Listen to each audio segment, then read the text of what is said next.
50 லட்ச ரூபா போட்டிங்க அப்படின்னதுன்னா உங்களுக்கு மாதம் மாதம் நான் 30,000 கொடுக்குறேன் அப்படின்னு சொல்கிறேன். 30,000 மாதம் அப்படின்னதுன்னா வருஷத்துக்கு வந்து 3.6 lakhs. இந்த 240 monthsல starting with 30,000 rupees and ending with 25,000 rupees இருக்கு இல்லையா? இவ்வளவு மணி நீங்கள் எடுத்த தொகை எவ்வளவுன்னு பார்த்தீங்கன்னா அது வந்து 1.2 crores.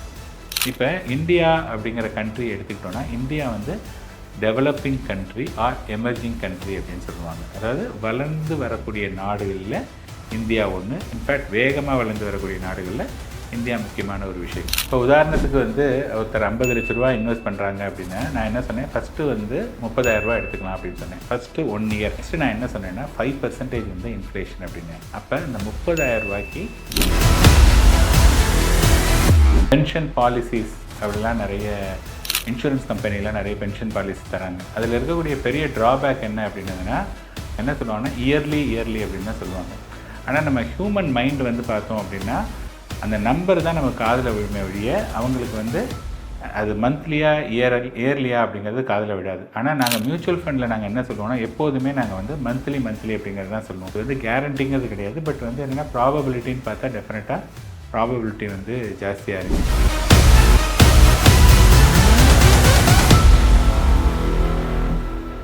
கரூர்லேருந்து மிஸ்டர் கிருஷ்ணகுமார் அப்படிங்கிறவர் கேட்டிருக்காரு, சார் நான் டிரான்ஸ்போர்ட் டிபார்ட்மெண்ட்டில் ஏஇயாக ஒர்க் பண்ணுறேன். நெக்ஸ்ட் இயர் வந்து நான் ரிட்டையர் ஆகணும். ஒரு 50 lakhs வச்சு எனக்கு மந்த்லி 30,000 பென்ஷன் வர மாதிரி பிளான் சொல்லுங்கள் சார் அப்படின்னு கேட்டிருக்காங்க.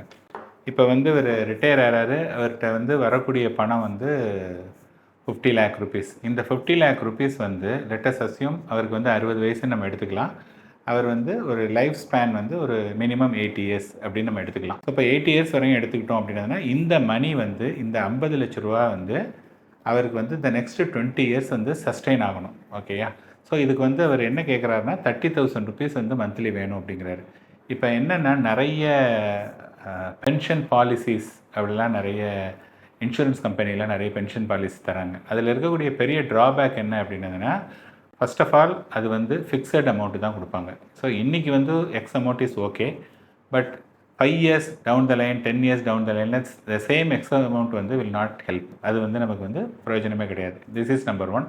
அண்ட் இன்சூரன்ஸ் கம்பெனியில் வந்து என்ன சொல்லுவாங்கன்னா எப்போதுமே அவங்க மந்த்லி உங்களுக்கு இவ்வளோ வரும்னே சொல்ல மாட்டாங்க. அவங்க என்ன சொல்லுவாங்கன்னா இயர்லி அப்படின்னு தான் சொல்லுவாங்க. ஆனால் நம்ம ஹியூமன் மைண்ட் வந்து பார்த்தோம் அப்படின்னா அந்த நம்பர் தான் நம்ம காதில் விழுமே ஒழிய அவங்களுக்கு வந்து அது மந்த்லியா இயர்லியா அப்படிங்கிறது காதில் விடாது. ஆனால் நாங்கள் மியூச்சுவல் ஃபண்டில் நாங்கள் என்ன சொல்லுவோம்னா எப்போதுமே நாங்கள் வந்து மந்த்லி அப்படிங்கிறது தான் சொல்லுவோம். சே ஃபார் எக்ஸாம்பிள் நான் வந்து என்ன சொல்கிறேன், இப்போ 50 லட்ச ரூபா போட்டிங்க அப்படின்னதுன்னா உங்களுக்கு மாதம் நான் 30,000 ரூபா கொடுக்குறேன் அப்படின்னு சொல்கிறேன். 30,000 ரூபா மாதம் அப்படின்னதுன்னா வருஷத்துக்கு வந்து 3.6 lakhs. ஆனால் இன்சூரன்ஸ் கம்பெனி என்ன சொல்லுவாங்கன்னா சார் உங்களுக்கு நாங்கள் 1 லட்ச ரூபா தரோம் சார் அப்படிம்பாங்க. ஸோ நம்ம மைண்ட் என்ன திங்க் பண்ணணும்னா 30,000 பெருசா 1 லட்ச ரூபா பெருசா? 1 லட்ச ரூபா வந்து வருஷத்துக்கு, 30,000ங்கிறது மாதத்துக்கு. இதுதான் அதில் இருக்கக்கூடிய பெரிய டிஃப்ரென்ஸ். இப்போ நான் என்ன சொன்னேன், நீங்கள் 50 லட்ச ரூபா கொடுத்தீங்க அப்படின்னதுன்னா உங்களுக்கு வந்து இந்த நெக்ஸ்ட் 20 years வந்து 30,000 ரூபா ஸ்டார்டிங் அண்ட் எவ்ரி இயர் வந்து 5% வந்து இன்க்ரிமெண்ட்டில். இன்றைக்கி 30,000 ஸ்டார்ட் பண்ணும்போது நீங்கள் 80வது வயசில் எவ்வளோ தெரியுமா நீங்கள் எடுப்பீங்க? மந்த்லியே 75,000 ரூபா எடுப்பீங்க. இதுதான் வந்து இன்ஃப்ளேஷன் அட்ஜஸ்டட் கேஷ் ஃப்ளோ அப்படின்னு சொல்கிறது. அது வந்து பார்த்தா மியூச்சுவல் ஃபண்டில் வெரி மச் பாசிபிள். இப்போ 60 வயசில் ஒருத்தர் வந்து ஸ்டார்ட் பண்ணுறாரு, 80 வயசு வரை எடுக்கிறாரு. எடுத்தது போக மீதி என்ன இருக்குதுன்னு பார்த்தீங்கன்னா 1 கோடி ரூபா இருக்குது. சப்போஸ் அவர் 80 வயசை தாண்டி இன்னும் ஒரு 5-10 வருஷம் அவர் உயிரோடு இருந்தார்னா அதுலேருந்து வந்து ஸ்டில் அந்த மணியை வந்து இன்னும் ஒரு 5-10 இயர்ஸ்க்கு கூட அந்த மணியை வந்து நம்ம எடுத்துகிட்டு போகலாம். இதில் நான் வந்து அஸ்யூம் பண்ணக்கூடிய இன்ட்ரெஸ்ட் ரேட் வந்து பார்த்தோம் அப்படின்னா 12%. இப்போ இந்த 12% அப்படின்ன உடனே நிறைய பேர் என்ன சொல்லுவாங்கன்னா சார் 12%லாம் பாசிபிள் கிடையாது, லாஸ்ட்டு 10 years 20 yearsலாம் கிடைச்சிருக்கு, இனிமேல் கிடைக்காது. ஸோ இந்த மாதிரி நிறைய கருத்துக்கள் வந்து சொல்லிகிட்டே இருப்பாங்க. இதில் நம்ம என்ன புரிஞ்சுக்கணும் அப்படின்னா இந்த 12%ங்கிறதே நான் வந்து லாஸ்ட்டு 5, 10, 15, 20 இயர்ஸில் வந்து ஒரு ஹைப்ரிட் ஃபண்ட் அப்படிங்கிற கேட்டகரி, அதாவது ஈக்விட்டி அண்ட் டெட் இந்த மாதிரி இருக்கக்கூடிய கேட்டகரி வந்து 14-15% ரிட்டர்ன் கொடுத்துருக்கு லாஸ்ட்டு 10-15 இயர்ஸில். ஸோ 12க்கு மேலே தான் கொடுத்துருக்கு. 14-15% கொடுத்த ஒரு கேட்டகரியில் நான் 12% தான் நான் எடுத்துக்கிறேன். அண்ட் இப்போதைக்கு வந்து பார்த்தோன்னா மல்டி அசெட் அப்படிங்கிற ஃபண்ட்ஸ் எல்லாம் வந்து ரொம்ப ஃபேமஸ். அந்த ஃபண்ட்லேயுமே பார்த்தோன்னா அதில் ஈக்விட்டி டெட்டை தவிர கோல்டும் வந்து இதில் இன்க்ளூட் ஆகும். ஸோ கோயிங் ஃபார்வர்ட் வந்து 12% கிடைக்கிறதுக்கான வாய்ப்புகள் மார்க்கெட்டில் இருக்குது. இது வந்து கேரண்டிங்கிறது கிடையாது. பட் வந்து என்னென்னா ப்ராபபிலிட்டின்னு பார்த்தா டெஃபினட்டாக ப்ராபபிலிட்டி வந்து ஜாஸ்தியாக இருக்குது. ஸோ அந்த மாதிரி நீங்கள் 12% க்ரோ ஆனது என்னதுன்னா your fund is growing at the rate of 12% is whereas you are taking only 30,000 rupees தான் எடுக்கிறீங்க. அதுவும் வந்து 5% தான் இன்ஃப்ளேஷன் அப்படிங்கிறதுனால இது வந்து very much possible. And moreover நீங்கள் மியூச்சுவல் ஃபண்ட் மூலமாக சிஸ்டமேட்டிக் வித்ட்ராயல் பிளானில் எடுத்தீங்க அப்படின்னா டேக்ஸ் வந்து ஆல்மோஸ்ட் 0, டேக்ஸே வராது உங்களுக்கு. அதுதான் அதில் இருக்கக்கூடிய பெரிய அட்வான்டேஜ். ஸோ இந்த மாதிரி போடும்போது நிறைய கமெண்ட்ஸ் என்ன சொல்லுவாங்கன்னா, சார் அதுக்கு என்ன டேக்ஸ் இருக்கும், அதுக்கு என்ன கேபிட்டல் கெயின் இருக்கும் அப்படிங்கிறது வந்து காமனாக இருக்கக்கூடிய ஒரு கொஷின். இப்போ வந்து என்னென்னா, first of all capital gain அப்படின்னா என்னென்னா, ஏதாவது ஒரு கெயின் இருந்ததுன்னா அந்த கெயினுக்கு தான் வந்து நம்ம டேக்ஸ் பே பண்ணுறோம். ஸோ தெர் இஸ் நோ கெயின்னா தெர் இஸ் நோ டேக்ஸ். அது முதல்ல நம்ம புரிஞ்சுக்கணும். இப்போ இந்த கேஸில் நம்ம பார்க்கலாம். ஃபார் எக்ஸாம்பிள் நான் என்ன சொன்னேன்னா 30,000 ருபீஸ் நீங்கள் வந்து மந்த்லி எடுத்துக்கலான்னு சொன்னேன். ஸோ 30,000 into 12 அப்படின்னு பார்த்தீங்கன்னா 3.6 lakhs தான் நீங்கள் வந்து எடுத்துக்கிறீங்க. இந்த 3.6 lakhsல வந்து என்ன அப்படின்னா there is a principal, there is a interest, 2 component இருக்குது. 3.6 lakhsம் வந்து கேபிட்டல் கெயின் அப்படின்னதுனா நான் 50 லட்ச ரூபா போட்டிருக்கேன், 12% வந்து அது க்ரோ ஆகிருக்கு. அப்படிங்கும்போது பார்த்தோன்னா 12 × 5 6 லட்ச ரூபா. எனக்கு வந்து நான் 50 போட்டு 56 லட்ச ரூபாய் இருக்குது. அந்த 56 லட்சத்தையும் நான் எடுத்துக்கிட்டேன் அப்படின்னதுனா 6 லட்ச ரூபா கேபிட்டல் கெயின். இங்கே 50 லட்ச ரூபா போட்டிருக்கோம், 1 இயர் கழித்து அது வந்து 6 லட்ச ரூபா இன்க்ரீஸ் ஆகிருக்கு. ஸோ 56 லட்ச ரூபா ஆயிருக்கு. அதில் வந்து பார்த்தோம் அப்படின்னா நான் வந்து வெறும் 3.6 lakhs தான் எடுக்கிறேன். இந்த 3.6 lakhsல வந்து பார்த்தோம்னா 12% தான் வந்து நமக்கு கிடைச்ச இன்ட்ரெஸ்ட். த ரிமைனிங் 88% வந்து பார்த்தோன்னா நம்மளுடைய பிரின்சிபல், அதுலேருந்து தான் நம்ம எடுத்திருக்கோம். அப்படி பார்த்தோம் அப்படின்னா இருந்தால் இது வந்து உங்களுக்கு ரஃப்லி அபவுட் 45,000 ருபீஸ் தான் நமக்கு வந்து கேபிட்டல் கெயினே வரும். ஸோ 1 இயருக்கு வந்து 1.25 lakhs வரையும் எந்த விதமான டேக்ஸும் கிடையாது. அப்படிங்கும்போது எந்த ரிட்டர்னுமே வராது. இது வந்து beginning of the year. So end of the 20th year வந்து பார்த்தோம் அப்படின்னா நம்ம எடுக்கக்கூடிய தொகை வந்து 75,000 ரூபா பர் மந்த்து. அப்போ வந்து இந்த ஹோல் இயர் எடுக்கிறது வந்து 9 lakh ருபீஸ். ஈவன் அந்த 9 lakhல கூட வந்து பார்த்தோம் அப்படின்னதுன்னா நமக்கு எப்படி இருக்குன்னா கிட்டத்தட்ட ஒரு 8 லட்ச ரூபாய்க்கு 8 லட்ச ரூபா அல்லது 7.5 லட்ச ரூபா வந்து பிரின்சிபலில் போய்டும். இந்த 1.5 லட்ச ரூபா மட்டும்தான் நம்ம வந்து டேக்ஸ் பே பண்ணுற மாதிரி இருக்கும். 1.5 லட்ச ரூபாயில் 1.25 லட்ச ரூபாய்க்கு வந்து எந்த விதமான டேக்ஸும் கிடையாது. இந்த மீதி இருக்கக்கூடிய 20,000 25,000 ரூபாய்க்கு இன்றைக்கி இருக்கக்கூடிய 12.5% கூட பார்த்தீங்கன்னா விச் இஸ் நத்திங். அதனால தான் வந்து நான் என்ன சொல்கிறேன்னா அதில் டேக்ஸ் வந்து இன்னும் பெருசாக இருக்கவே இருக்காது அப்படின்னு சொல்லிட்டு.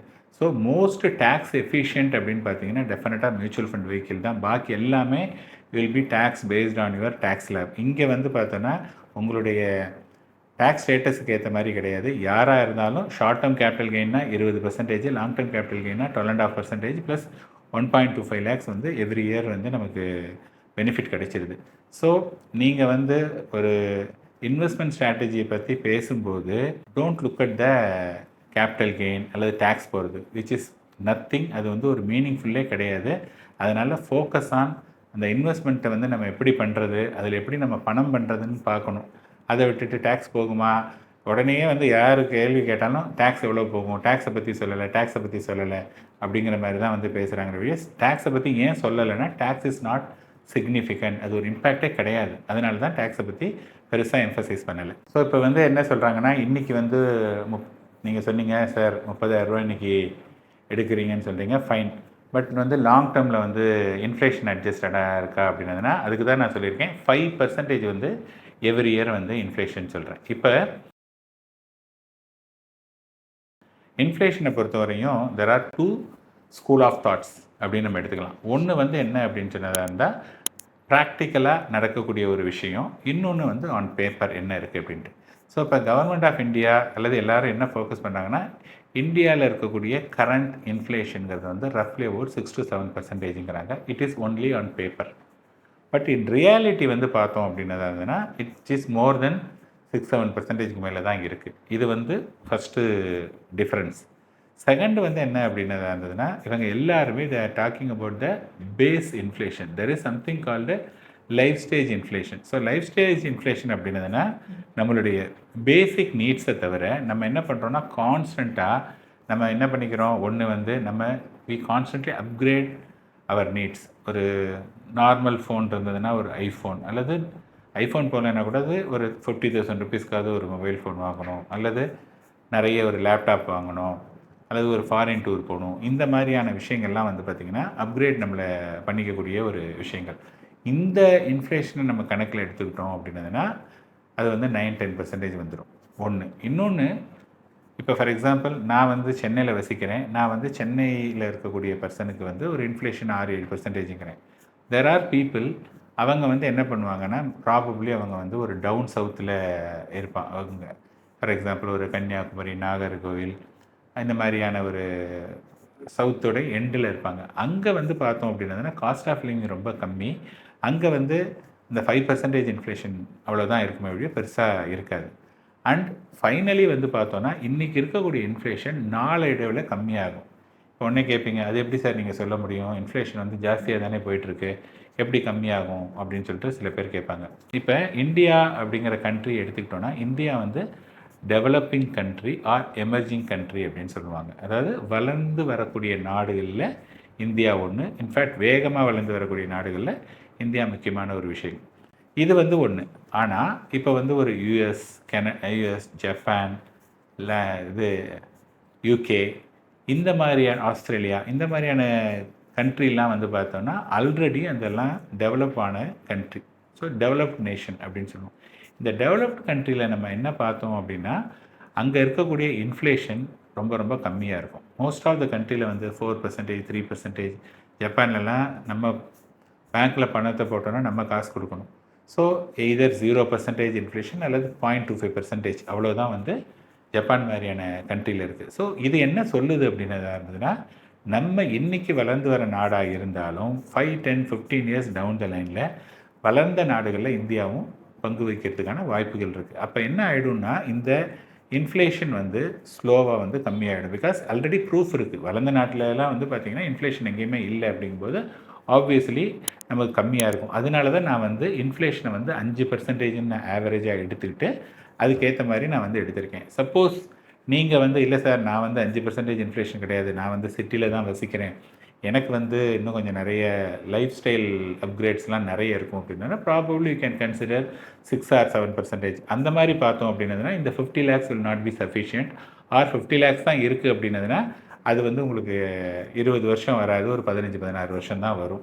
So if you either you have to decrease the need அல்லது இன்க்ரீஸ் த அலோகேஷன், ஏதாவது ஒன்று தான் வந்து நம்ம வேரியபிளாக வச்சுக்க முடியும். இப்போ உதாரணத்துக்கு வந்து ஒருத்தர் 50 லட்ச ரூபா இன்வெஸ்ட் பண்ணுறாங்க அப்படின்னா நான் என்ன சொன்னேன், ஃபஸ்ட்டு வந்து 30,000 ரூபா எடுத்துக்கலாம் அப்படின்னு சொன்னேன். ஃபஸ்ட்டு 1 year 30,000 × 12 வந்து அவங்க எடுக்கக்கூடிய தொகை அந்த வருஷத்துக்கு 3.6 lakhs.